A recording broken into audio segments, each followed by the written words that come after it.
নমস্কার বন্ধুরা।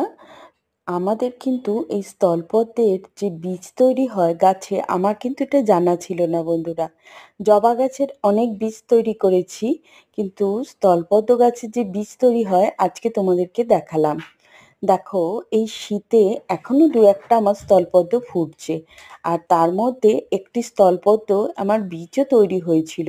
তা আগ্রহবশত আমি রেখেছিলাম। আজকে তোমাদেরকে দেখাবো যে এই বীজটার মধ্যে কি রকম দানা তৈরি হয়েছে। জবা গাছের দানার সাইজ অনেকটা মসুর ডালের মতন হয়, কিন্তু এই যে স্থলপদ্মের মধ্যে যে বীজটা আমি তৈরি করেছি, এর দানাটা আমি দেখলাম অনেকটা পোস্ত বা কালো জিরের মতন ছোট্ট ছোট্ট হয় বন্ধুরা। এটা আমার জানা ছিল না, আমি তো এই প্রথম জানলাম। যদি তোমাদের কেউ আগে দেখে থাকো, তাহলে আমাকে অবশ্যই কিন্তু আজকে কমেন্ট করো বন্ধুরা।